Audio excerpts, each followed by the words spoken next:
নমস্কার বন্ধুরা, সুপ্রভাত। তোমরা সবাই কেমন আছো? দেখো, আমি সকাল সকাল চলে এসেছি স্টেশনে। তো আজকে একটা যাব বিশেষ জায়গায়।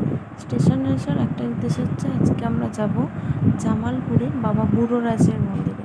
তো দেখো, আমি, আমার মেয়ে, আমার হাজব্যান্ড সবাই মিলে রেডি হয়ে চলে এসেছি। ও দেখছে ট্রেন কত দূর আছে না আছে। তো তারপর দেখো, আমরা চলে এলাম জামালপুরে। দেখো, আমার মেয়ে, আমার বোন, কাকিমা, ওরা সবাই হেঁটে হেঁটে যাচ্ছে। তো দেখো, যেতে যেতে এত গরম, আমার মেয়ে প্রথমে হাঁটতেই পারছিল না।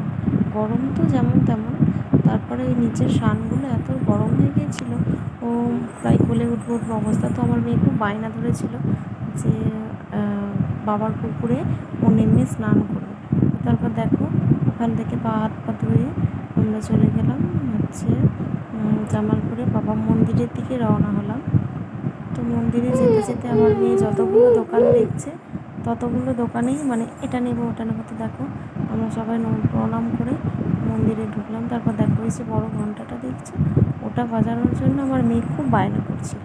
কিন্তু আমার মেয়ে তো ওটাকে লাগাতে পারছিল না, আর আমিও না, ওটা অনেকটাই উঁচুতে ছিল যে আমি ওকে তুলে ধরেও মানে মানে ধরতে পারলেও বাজানো যাচ্ছিল না। তো দেখো, হয়নি দেখে খুব দুঃখ। তারপরে আমিও বাজালাম। বাজানোর পর চলে এলাম, কটা ফটো তুললাম। ফটো তুলে তো দেখো, আমাদের সোনা পাপাকে প্রসাদ খাওয়ানো হচ্ছিলো, মানে আমার বোনের ছেলে। তো ওর জন্যই আজকে এসেছি, ওরই জন্য। তো দেখো, এটা আমার ফার্স্ট ব্লগ। তোমরা সবাই আমার ইউটিউব চ্যানেলটাকে সাবস্ক্রাইব করে দিও। তো তোমরা সবাই ভালো থেকো, বাই বাই।